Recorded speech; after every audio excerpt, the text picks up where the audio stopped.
Hvala Bogu, da sem lahko znova med vami.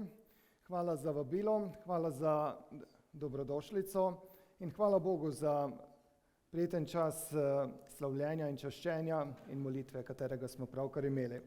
Kakor je Srečko povedal, jaz sem se ta teden vrnil iz Varšave na Poljskem. Tam je bila konferenca PEF-a. PEF je eno združenje, ki povezuje, evropsko združenje, ki povezuje vse evropske binkoštne cerkve.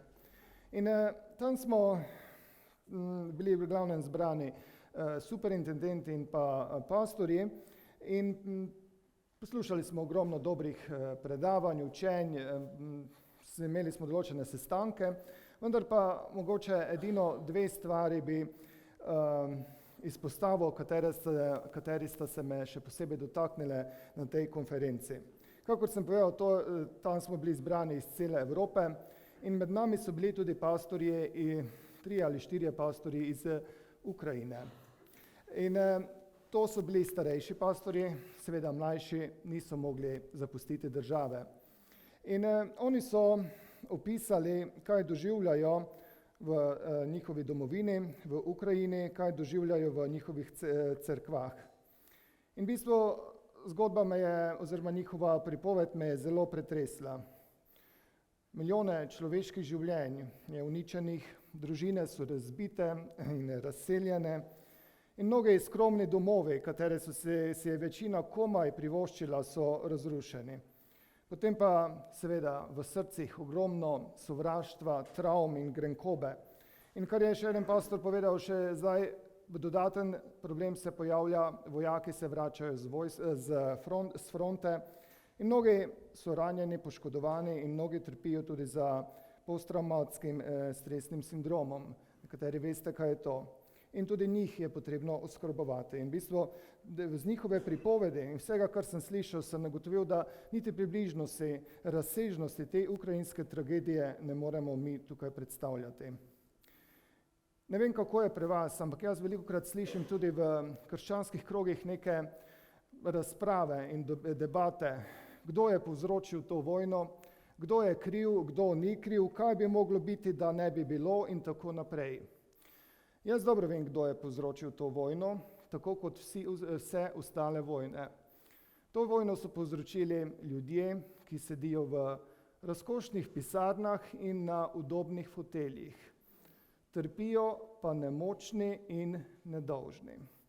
In v cerkvi ni prostora, da bi razpravljali o tem, kdo je kriv in kaj je krivo in kaj bi moglo biti. Naša krščanska dolžnost je, in to je bil tudi poziv na tej konferenci, da molimo za Ukrajino, da molimo za ukrajinsko ljudstvo in da molimo tudi, da nam Bog razsvetli naš in nam da priložnost, da tistim, katerim lahko pomagamo, tudi mi od tod pomagamo. In veste, mislim, da je tudi prav, da tule dodam tudi poziv, da se molimo tudi za rusko ljudstvo in posebej še za ruske kristjane. Veste, zgodbe, ki od tam prihajajo, so tudi prav zastrašujoče.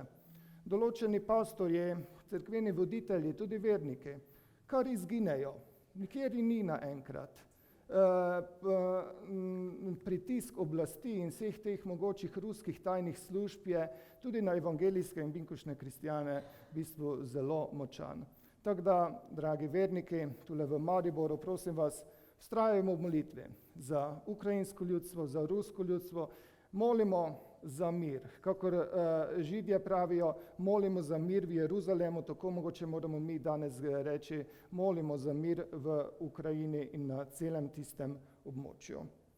To je prva stvar. In ena druga stvar, katero bi rad poudaril z te konference oziroma omenil, je pa malo bolj prijetna. Na tej konferenci smo med sebe sprejeli novo binkoštno cerkev, se pravi v to Evropsko binkoštno zvezo. In ne boste verjeli odkot. Sprejeli smo medse binkoštno cerkev iz Izraela. Izraelsko binkoštno cerkev. Nekaj neverjetnega. Jaz sploh nisem mogel verjeti, da se to dogaja. Ampak v zadnjih nekaj letih se je evangelij o Jezusu Kristusu in pravo spoznanje Jezusa Kristusa, da tako rečem, tudi zelo razširilo v Izraelu. In evangelijske in tudi binkošne cerkve, kakršna je naša, se širijo po celotni državi. In potem smo jih seveda vprašali, zakaj pa potem vi hočete biti del Evropske binkošne zveze. In so rekli zelo iskreno, zato ker nas nikjer drugje nočejo, v njihovi regiji. Vemo, kakšne politične razmere so tam. In potem so vsi se spomnili, da seveda tudi pri nogometu je Izrael v evropskih organizacijah in pa seveda kje še? Pri Evroviziji, to so vsi pastorji vedeli tudi povedati, in tako da potem moramo tudi imeti izraelsko binkošno cerkev med sabo. Ampak veste, meni je bil to res en poseben trenutek, ker je v bistvu bila med nas sprejeta cerkev, mislim v to organizacijo, to povezavo, v to zvezo sprejeta cerkev, ki prihaja iz ljudstva, kateremu je pripadal tudi naš Gospod Jezus Kristus in ki deluje v deželi, v kateri v bistvu vsak dan beremo v naših svetih pismih. Tako da hvala Bogu za to. Veste, Izrael ni, čeprav mi mogoče to se tako ne predstavljamo, ampak Izrael sploh ni eno prijetno in neko plodno mesto za evangelizacijo. Judovska večina, ki je v Izraelu, je zelo trdna in zelo močna in ogromno, ne bom rekel ravno preganjanja, ampak nasprotovanja je tistim, kateri širijo evangelij Jezusa Kristusa. Tako da molimo tudi za to. Okay? V redu. In sedaj pa lahko pogledamo, kaj nam pa Gospod želi sporočiti danes preko Božje besede. In iz spoštovanja do Božje besede lahko vstanemo in preberemo iz pisma Kološanom iz 2. poglavja prve 3 vrste. Pismo Kološanom 2, 1 do 3. In to piše apostol Pavel cerkvi v Kolosah. Hočem namreč, da veste, kako zelo se moram bojevati za vas, za one v Laodikeji in za vse, ki me osebno niso videli, da bi potolaženi v svojih srcih in združeni v ljubezni imeli vse bogastvo gotovosti v dojemanju in bi globoko spoznali Božjo skrivnost Kristusa, v katerem so skriti vsi zakladi modrosti in spoznanja. Amen. Naj Gospod blagoslovi svojo besedo. Izvolite vsesti. Verjetno smo vsi opazili, da je par mesecev nazaj umrla britanska kraljica Elizabeta II. Mogoče to kdo ni vedel. Mislim, da se ni moglo zgoditi, da bi nam ta podatek ušel.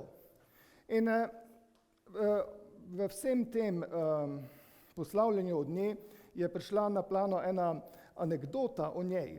Kakšno leto ali dve pred tem, ko je umrla, se je ona na Škotskem sprehajala v enem gozdu, samo z enim svojim tem telesnim stražarjem. In mimo sta prišla dva ameriška turista in začeli so se pogovarjati. In ta dva turista nje nista prepoznala. In ona dva pravita, ja, pa slišala sva, da tule nekje kraljica živi, ne? In jo vprašata, a ste jo že kdaj srečali? Pa ona pravi, ne, jaz se nisem še srečala, ampak tale moj kolega, ko zraven stoji, on pa jo je že srečal. In potem so se skupaj fotografirali in šli naprej. In potem pozneje, ko sta šla kraljica in tale varnostnik na svojo pot, je ona njemu rekla, rada bi bila muha, da bi videla, kako bo izgledalo, ko bosta ugotovila, s kom sta se fotografirala. Vidite, ne vem, če se vam je že kdaj zgodilo, da ste srečali nekoga, se z njim pogovarjali, debatirali in sploh niste vedeli, kdo je to. A se vam je že kdaj zgodilo? Jaz se spomnim, ko sem še bil študent v Ljubljani, srečal sem tam eno punco in tako pošteno debato sva udarila, ne? In jaz sem videl z njenih besed, da ona mene pozna. Ampak jaz nisem pojma imel, kdo je ona. Ne? Ampak dobro sva se pogovorila. Ne? Lahko nekoga srečamo, se z njim pogovarjamo, pa ga sploh ne poznamo. Ampak veste kaj? Tudi v našem duhovnem življenju se lahko to zgodi. Mogoče smo že srečali Jezusa Kristusa. odrešil nas je, zveličal nas je, molimo, pogovarjamo se z njim, ampak lahko se zgodi, da ga še vedno mogoče dovolj dobro ne poznamo. Mogoče Jezus pride v nekem trenutku do nas, nam želi nekaj povedati, se z nami pogovoriti, želi nekaj narediti v naših življenjih, pa ga sploh ne prepoznamo. Zato, ker je neka naša predstava o njem omejena ali popačena. In očitno se je apostol Pavel tudi zavedal, da je to problem kristjanov, in zato, ko je pisal pismo Kološanom, pravi tukaj v teh vrsticah, katere smo na začetku prebrali, da Pavel pravi, da on moli za njih, da bi spoznali Božjo skrivnost. In kaj je ta Božja skrivnost? Kristusa. Pavel moli za kristjane, da bi spoznali Kristusa, v katerem so skriti vsi zakladi modrosti in spoznanja. O tem lahko samo en teden pridigamo, kar je tukaj napisano. Se pravi, tukaj pravi Pavel, da moli, da naj kristjani bolj in bolj spoznavajo Kristusa, zato ker v njem lahko najdejo vse tisto, kar nikjer drugje ne morejo dobiti. V cerkvi, v naših pridigah, naših učenjih, zelo pogosto poudarjamo, kaj je pomembno. Kaj je pomembno v krščanstvu? In če bom jaz zdaj se vas vprašal, verjetno bi dobil toliko odgovorov, kolikor vas je tukaj. Eden bi rekel, najbolj pomembno je molitev, drugi bi rekel branje Božje besede, pričevanje, evangelizacija, lepo obnašanje in tak naprej. Ampak moje mnenje je, da eden izmed osnovnih ciljev vsakega kristjana, eno osnovno hrepenenje vsakega vernika, bi moralo biti na prvem mestu, da želimo vse bolj in bolj spoznavati Jezusa Kristusa. Njega vse bolj poznati. In veste, ko spoznavamo Jezusa Kristusa, potem z njim, v tem spoznanju njega, dobimo tudi vse ostalo. Dobimo modrost, dobimo prava spoznanja o svetu, o sebi, o življenju. Se pravi, ko spoznavamo Jezusa Kristusa, potem marsikaj drugega sledi. In kako spoznavati Jezusa Kristusa? Na različne načine. Verjamem, da tudi v takem času slavljenja in molitve, kakor smo danes imeli, spoznavamo Jezusa Kristusa. Zato tudi to delamo. Tudi skozi življenjske izkušnje ga spoznavamo, a ne? In pa predvsem skozi Božjo besedo. In danes bi rad, da še naprej pogledamo iz Božje besede 3 zgodbe o Jezusu. In skozi te 3 zgodbe o Jezusu, Jezusa bolj spoznamo. Odkrijemo nekaj, kar mogoče še nismo opazili, nekaj, kar še nismo o njem vedeli. Ker ko Jezusa poznamo, potem spoznavamo tudi samega sebe.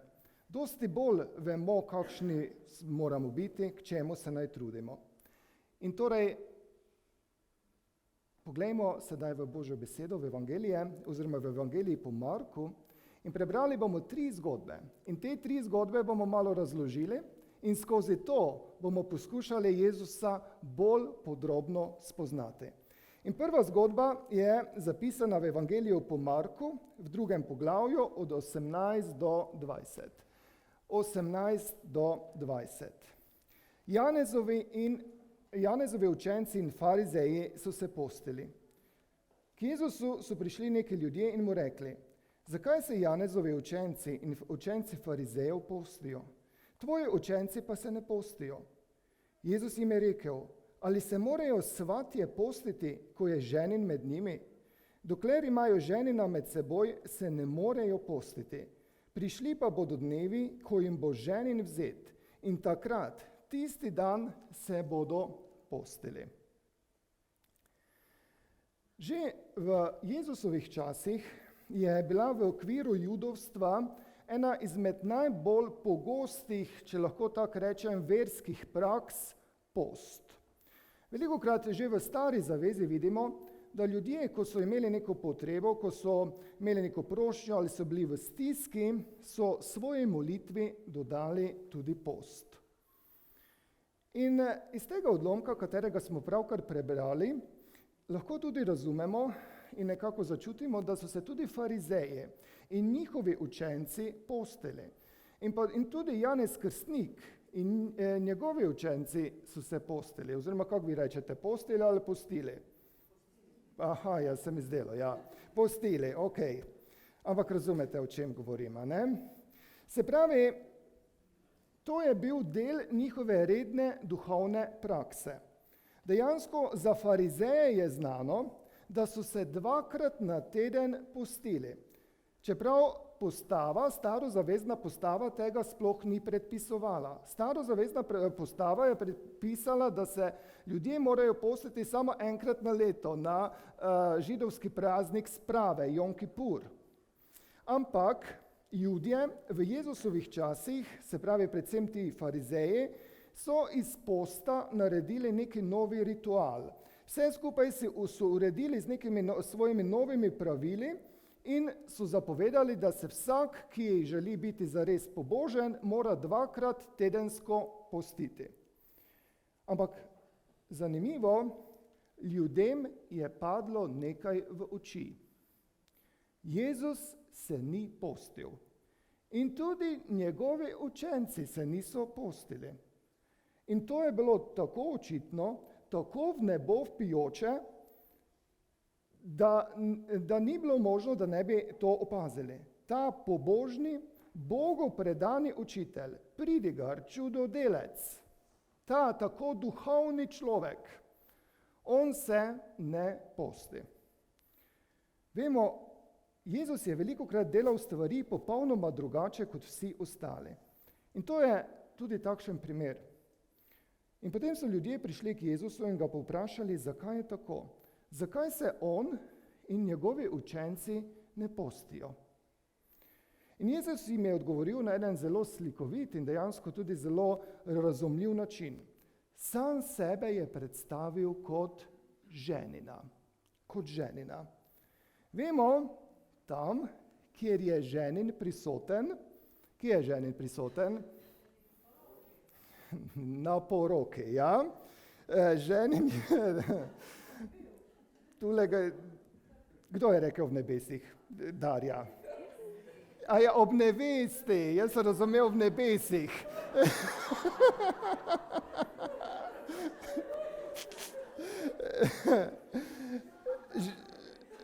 Ženin je prisoten ob nevesti, ja. Na poroki, na poročni gostiji. In tam na poroki se nihče ne posti, a ne? Prav nasprotno. Vsi na veliko jejo, se gostijo, se, povejmo po pravici, nažirajo, pijejo. Tam, kjer je ženin prisoten na poroki, se vsi veselijo, plešejo, se zabavajo, praznujejo. Vidimo, Jezus v tem odlomku dela eno primerjavo in skozi simbolizem sporoča, kdo je on in kaj on dela. Toliko, da razumemo, v tem odlomku nas Jezus ne uči o postu.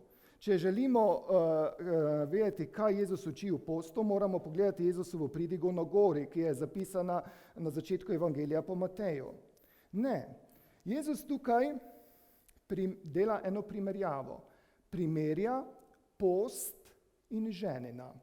Jezus tukaj primerja post in ženina. Na kaj nas spominja post?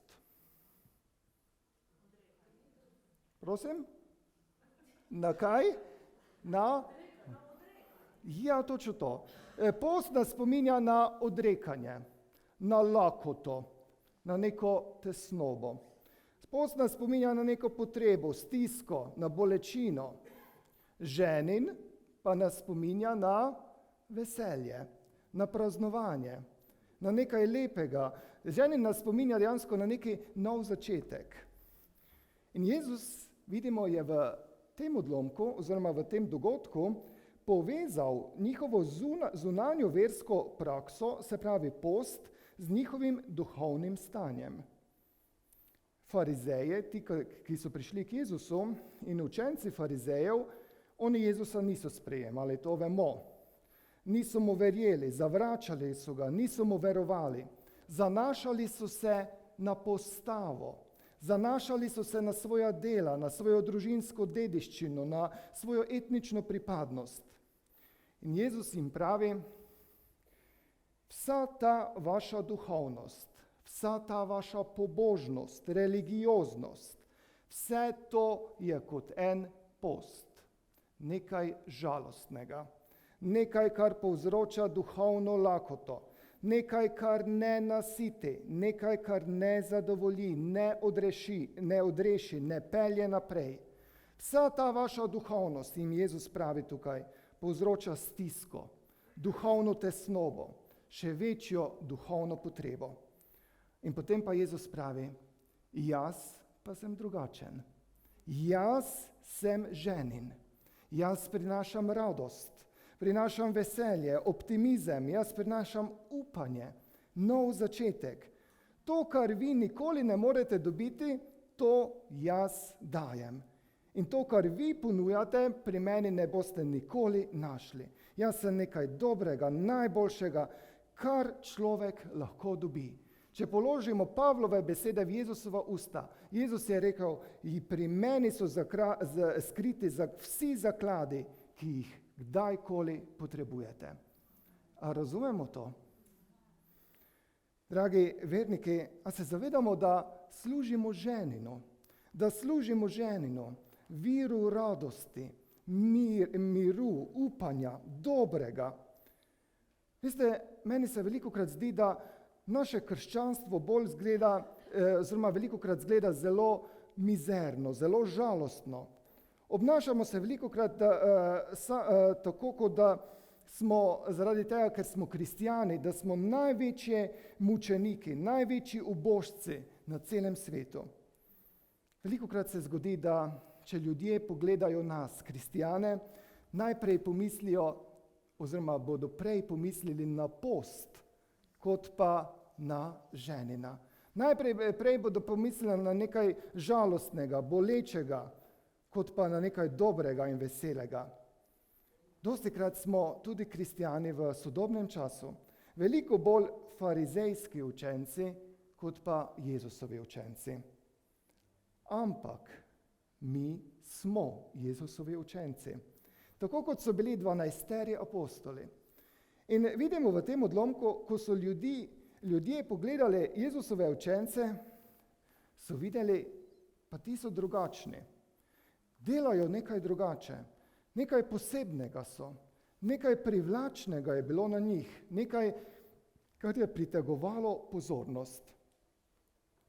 In ker je Jezus tudi danes z nami, tukaj med nami, on je tudi naš ženin, in mi kot cerkev smo njegova nevesta, je tudi na nas, da smo tudi mi taki, nekaj drugačnega, nekaj posebnega, nekaj privlačnega, nekaj, kar priteguje pozornost. Zakaj? Zato, ker mi ne služimo, simbolično povedano, postu, ampak služimo ženinu. In če potem beremo naprej Božjo besedo, posebej apostolska pisma, vidimo, da je Božja beseda zelo jasna. Kako naj odsevamo to, komu služimo? Kako naj ravnamo? Kako naj živimo, da se bo videlo, da smo mi ženinovi učenci? In poglejmo nekaj odlomkov iz Božje besede, ki nam o tem govorijo. Kako naj odsevamo tega ženina, kateremu služimo? Kološanom znova, tule pravi Pavel, Kološanom 3:12-14. Kot Božji izvoljenci, sveti in ljubljeni, si torej oblecite čim globlje usmiljenje, dobrotljivost, ponižnost, krotkost, potrpežljivost. Prenašajte drug drugega, odpuščajte drug drugemu, če se ima kateri kaj pritožiti proti kateremu. Kakor je Gospod odpustil vam, tako tudi vi odpuščajte. Nad vsem tem pa naj bo ljubezen, ki je vez popolnosti. In potem 1. Peter 3:8-9. Končno bodite vsi složni, sočutni, ljubite brate, bodite usmiljeni in ponižni, ne vračajte hudega za hudo in ne sramotite tistega, ki vas sramoti. Nasprotno, blagoslavljajte, ker ste bili poklicani v to, da bi bili deležni blagoslova. In potem še ena vrsta.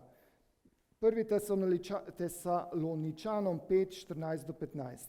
Opominjamo pa vas, bratje, opozarjajte tiste, ki nočejo delati. V sodobnem času bi bilo verjetno to napisano tako. Opozarjajte tiste, ki preveč delajo, deloholike, tolažite malodušne, podpirajte slabotne, bodite potrpežljivi za vsemi. Glejte, da kdo ne bi vračal komu hudega s hudim, ampak si zmeraj prizadevajte za to, kar je dobro za vas in za vse. Te vrstice so polne različnih naukov in tudi od tega bi lahko govorili in govorili. Ampak to je samo primer, kako nam Božja beseda govori, kako naj izgledajo in kako naj ravnajo, kako naj živijo tisti, ki so ženinovi, drugačni, privlačni, posebni, sveti, pravi Božja beseda. Tako naj izgledajo tisti, ki odsevajo ženina in njegove vrednote, njegova merila, njegovo lepoto, njegovo posebnost. Se pravi, Jezus je naš ženin. In druga zgodba beremo takoj naprej. To je pa znana zgodba o tem, kako so učenci v soboto smukali klasje. In tu beremo Marko 2 od 23 naprej. Neko soboto je šel, se pravi Jezus, skozi žitna polja. In njegovi učenci so spotoma smukali klasje. Farizeji so mu govorili, glej, kaj delajo v soboto, to ni dovoljeno. Rekel jim je, ali niste brali, kaj je storil David, ko je potreboval in je bil lačen sam in tisti, ki so bili z njim? Kako je ob času velikega duhovnega Abjatarja stopil v Božjo hišo in jedel položene hlebe, ki jih smejo jesti samo duhovniki, in jih dal tudi tistim, ki so bili z njim. Na to je govoril, sobota je ustvarjena zaradi človeka in ne človek zaradi sobote. Zato je sin človekov gospodar tudi sobote. O čem je tu govora? Tukaj je govora o soboti, po hebrejsko o šabatu. In vemo, da je ena izmed 10 božjih zapovedi, da naj se človek spominja sobotnega dne in ga posvečuje. In potem je tudi zapisano v postavi, da 6 dni delaj, 7. dan pa počivaj. Počivaj tudi ob času oranja in ob času žetve. In to, ne vem, katera po vrsti je, Judje so to zapoved zelo strogo upoštevali. Veliko bolj strogo, kot je bilo sploh potrebno. Glede sobote so naredili en kup dodatnih pravil in zapovedi, do zadnje podrobnosti. Ne vem, če se spomnite, v enem drugem evangelijskem odlomku piše, da je neka vas bila od Jeruzalema oddaljena sobotni dan hoda. Kaj je to pomenilo? Sobotni dan hoda je pomenilo, da so lahko šli samo 3 km daleč. Tako da sobotni, se pravi, bilo je zapovedano, soboto ne smeš prehoditi večjo razdaljo od 3 km. In sobotni dan hoda, to je bilo, potem je pomenilo 3 km. In veste, vsa ta pravila do zadnjih podrobnosti, vse to velja v določenih judovskih skupnostih še do današnjih dni. Zdaj nedolgo sem gledal eno izraelsko nadaljevanko in tam so bili opisani, tam so nastopali v bistvu 4 mladi pravoverni Židje. In veste, sobota se pri njih začne v petek zvečer, ko začnejo s tisto sobotno večerjo. In oni so si vsedli k mizi in se začeli pogovarjati, imeli so tisto večerjo in potem se je počasi stemnilo in ugotovili so nekaj zastrašujočega. Niso prižgali luči in pritisniti na stikalo je v soboto prepovedano. In zaradi tega so bili v stiski. Vidimo, v kakšne podrobnosti vse to gre. In to je bilo že v Jezusovem času in tudi v današnjih časih. No, zdaj tile so se kar dobro znašli, imeli so soseda, ki ni bil Žid in so šli po njega, da je prišel v njihovo hišo in je on prižgal luč. Jaz sicer ne vem, kako so mu pozvonili, ne? To se jaz sprašujem. Se pravi, Bog je namenil, da je naj sobotni dan namenjen počitku. Ampak Judje, posebej v Jezusovem času, pa so stvari s svojimi pravili tako zakomplicirali, da namesto da bi ljudje počivali, so se samo sekirali, če so vse prav naredili in če se niso s čim prekršili. In očitno je ena izmed prepovedanih stvari bila tudi smukanje klasja. In točno to so naredili Jezusovi učenci, vidimo v tem odlomku, ker so bili lačni. In seveda, to je takoj zmotilo pobožne religiozne farizeje. Pritožili so se k Jezusu zaradi njihovega početja in kaj je Jezus na to odvrnil? Jezus je farizeje spomnil na eno zgodbo iz prve knjige Samuelove, ne bomo to brali, iz 21. poglavja. To ni ravno najbolj znana zgodba in govora je o Davidu. Preden je David postal kralj, je bil na nekem bojnem pohodu in s svojimi pomočniki je postal lačen, je opisano v tistem odlomku. In tam prišli so v Šilo, kjer je bilo takrat tisto svetišče, preden je bil postavljen tempelj. In v tem svetišču, vemo tisti, kateri poznate Staro zavezo, je bila ena miza, kjer je bilo gor 10 hlebov kruha. To je simboliziralo Božjo skrb za Božje ljudstvo. In ta kruh so enkrat na teden lahko pojedli samo duhovniki. Ampak David je prišel s svojimi pomočniki v ta šotor, v to svetišče in on je zahteval od duhovnika, da jim naj da ta kruh. In on jim mu je dal in oni so to pojedli. Se pravi, David je stopil v svetišče in pojedel kruh, katerega v bistvu ne bi smel. Pravila so zapovedovala drugače. Ampak David si je to lahko privoščil. Zakaj si je David to lahko privoščil? Zakaj je lahko on jedel kruh, ki ga drugi niso smeli? Veste zakaj? Zato, ker je bil David. On je bil bodoči kralj, Božji maziljenec. On je bil v teh časih že dejansko vladar dežele, oblastnik. On je bil gospodar dežele in zato je lahko rekel, ja, pravila pravijo tako in tako, ampak jaz bom zdaj to pojedel, zato ker sem jaz lačen. Jaz sem v tej deželi glaven. In Jezus nam tukaj skozi ta primer pravi, oziroma Jezus pravi farizejem, David je bil bodoči gospodar dežele in zato je lahko jedel kruh, katerega nihče drug ni smel. In Jezus sedaj pravi za sebe potem. Jaz sem tudi gospodar. Jaz sem gospodar. In zato lahko moji učenci jedo v soboto, čeprav vi pravite, da je to prepovedano. Jezus je rekel, jaz sem gospodar. Jaz sem tisti, ki je to pravilo postavil, zakoličil. In jaz sem nad vašimi določbami. Jaz sem nad vašimi pravili. Jaz določam, kaj je prav in kaj ni. Kaj je dovoljeno in kaj ni dovoljeno. Jezus pravi, jaz sem gospodar nad vsem. Jaz določam, kaj se v soboto dela in kaj se v soboto ne dela. Vidimo, Jezus ni samo ženin. Jezus je tudi gospodar. On določa, kaj je prav in kaj ni prav. Kaj je dovoljeno in kaj ni dovoljeno. Jezus določa, kako naj živimo in kako naj ne živimo.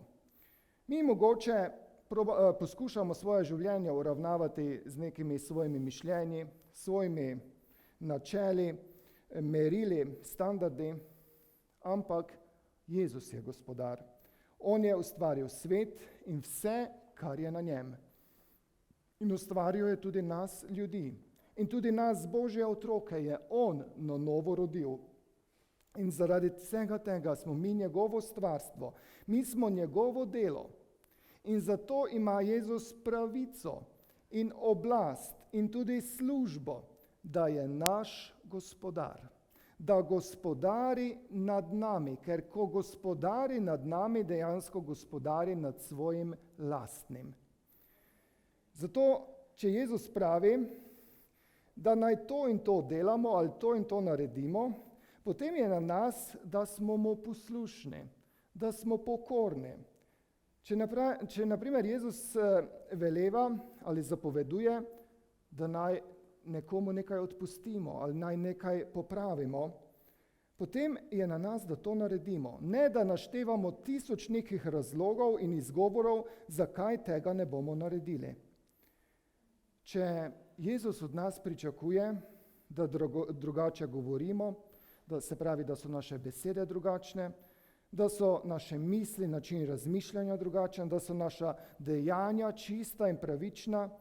Če Jezus zapoveduje, da naj čiste stvari gledamo in delamo, če Jezus zapoveduje, da smo naj pošteni, umirjeni, premišljeni, potem se ne moramo izgovarjati na svoj karakter ali na svojo genetiko, družinsko ozadje ali na okolje, ampak je na nas, da smo vsemu temu poslušni. Jezus je gospodar naših življenj. On postavlja pravila, on ukazuje, on vodi in na nas je, da upoštevamo, da ubogamo in da mu sledimo in ne obratno. Naši razlogi, naši izgovori in naša pritoževanje, tudi naše samopomilovanje, to njega ne zanima. On od nas pričakuje poslušnost, zato ker je on gospodar. In znova lahko povemo, to vidimo tudi v drugih odlomkih Božje besede. Naprimer Luka, blagor tistim, ki Božjo besedo poslušajo in se po njej ravnajo. Ali pa Jezus je rekel, če me ljubite, se boste držali mojih zapovedi. In potem je eden izmed apostolov enkrat v pridigi rekel, Bogu se je treba bolj pokoravati kot ljudem. Vidimo, Božja beseda nas vse posod poziva in kliče in spodbuja k poslušnosti Jezusu Kristusu, k poslušnosti Božje besede. Preiščimo svojo notranjost. Kako gledamo na Jezusa? A je on gospodar na vseh področjih našega življenja? A smo mu vse podredili? A smo mu vse predali? A mu dopuščamo na vsa področja naših življenj ali pa samo na nekatera? Farizeji so trdili, da oni vedo, kako je potrebno v soboto živeti. Toda Jezus je rekel po domače, jok brate, jaz sem tukaj glaven, jaz sem gospodar, jaz določam, kaj je prav in kaj ni. In tudi v naših življenjih je Jezus gospodar. On določa, kako mora biti, kako mora nekaj izgledati, kaj naj delamo in kaj tudi naj ne delamo. In sedaj sledi še tretja zgodba. Mož s suho roko. In potem tule naprej beremo v Marku v 3. poglavju od 1 do 5. Jezus je spet šel v shodnico. In tam je bil človek, ki je imel suho roko. Prežali so nanj, ali ga bo ozdravil v soboto, da bi ga tožili. Tedaj je rekel možu s suho roko, vstani in stopi v sredo. Njim pa je rekel, ali se sme v soboto delati dobro ali zlo, življenje rešiti ali uničiti. Ti pa so molčali. Jezno jih je premeril z očmi in žalosten nad zakrknjenostjo njihovih src rekel človeku, iztegni roko. Iztegnil jo je in roka je bila ozdravljena. Vidimo znova sobotno dogajanje. Jezus je bil v shodnici, v sinagogi in tam je bil tudi človek s suho roko, se pravi s hromo roko. In kaj je Jezus naredil? Jezus je naredil to, kar Jezus vedno dela. Pomagal je, ozdravil je roko temu človeku. In seveda, kaj vidimo v tem odlomku? Takoj je izbruhnilo eno vse splošno negodovanje, razburjenje. Zakaj? Zakaj so se vsi razburjali? Zaradi tega, ker se je zgodilo nekaj nadnaravnega? Ali zakaj so bili vsi razburjeni? Zato, ker je bil končno nekdo rešen? Ne. Razburjali so se, ker je Jezus ozdravil v soboto. In v njihovih očeh, v njihovi miselnosti je to pomenilo, Jezus je v soboto nekaj delal, pač ozdravljal, ne? Ni imel drugega dela, pa je pač ozdravljal, ne? Očitno oni so tako videli na to stvar. In po njihovo to ni bilo dovoljeno. Spregledali so očitni božji čudež. Spregledali so znamenje, ki je razodevalo mesijansko prisotnost med njimi. Spregledali so v bistvu tudi, da je ta človek bil rešen svoje invalidnosti. Spregledali so, da je nekomu bilo olajšano življenje, odvzeto breme. Znova so videli samo nekaj, kar ni bilo v skladu z njihovimi merili in z njihovimi načeli. In v tem odlomku je Jezus znova razodel en neprecenljivi aspekt svojega karakterja. Jezus se je tukaj pokazal kot pravi, pristni, iskreni, božanski skrbnik vsakega človeka. Skrbnik vsakega človeka. Kaj v bistvu vidimo v tem odlomku? Jezus je povozil vse človeške norme in vsa človeška mišljenja, da je pomagal človeku v stiski. Za njega je bilo bolj pomembno, da je bolnemu človeku pomagal in ga rešil, kot da bi delal tisto, kar so drugi smatrali za spodobno ali prav. Božanski skrbnik.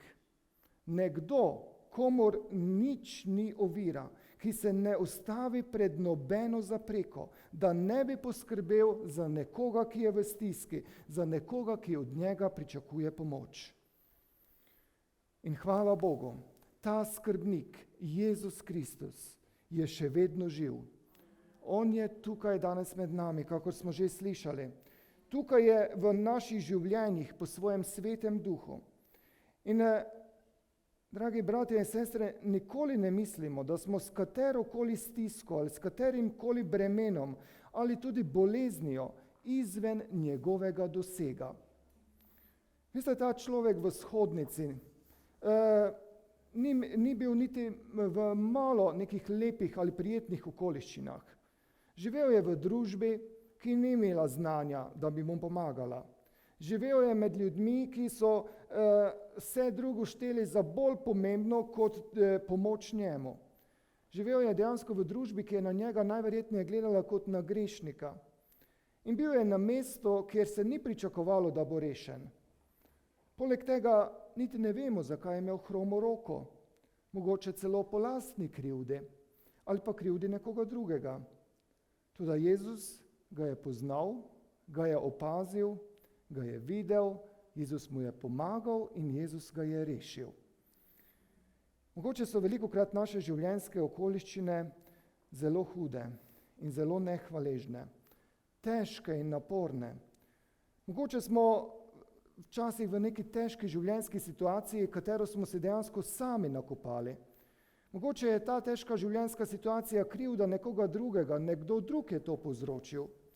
Mogoče smo v neki situaciji ali v nekih okoliščinah, kjer kot kristjani sploh ne bi smeli biti.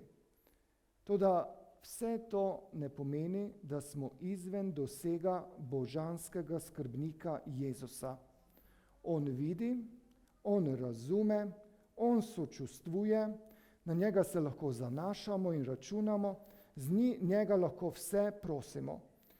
Kljub temu, da je on, kakor vemo iz Božje besede, stvarnik vsega, kljub temu, da je on vsemogočni, vseveden, vseviden, neskončno moder, pravičen in svet, se on vseeno izteguje k vsakemu izmed nas v naših stiskah in v naših potrebah.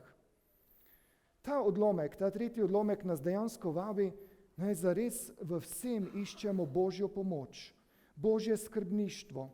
Ta odlomek nas vabi, da naj izročamo Jezusu svoje skrbi. Naj se ne zanašamo na svoje videnje stvari in na svoje lastno razumevanje, ampak naj zaupamo njemu. Božja pomoč in Božje skrbništvo in Božja oskrba včasih prihajajo na zelo nenavadne načine v naša življenja. Zato nikoli ne mislimo, da smo izven upanja, izven dosega Božje pomoči in izven dosega Božje rešitve. V psalmu je zapisano, 55. Vrzi svoje breme na Gospoda, on bo skrbel za te. Nikoli ne bo dopustil, da bi pravični omahnil. In potem Peter pravi, so svojo skrb vrzite nanj, saj on skrbi za vas. In potem psalm 34 pravi, to vrsto se verjetno dnevno vsaj enkrat spomnim. Veliko nesreč zadane pravičnega, a iz vseh ga Gospod kaj rešuje. Veliko nesreč zadane pravičnega, a iz vseh ga Gospod rešuje. Gospod je naš skrbnik v vseh okoliščinah, v vseh situacijah. Vedno smo v njegovih mislih, vedno smo v njegovi pozornosti in nikoli nismo izven njegovega dosega. Naše življenjske okoliščine in situacije so lahko brezupne, toda Jezusu vse to ni ovira in Jezusu ni nič nemogoče, kakor je tudi sam povedal.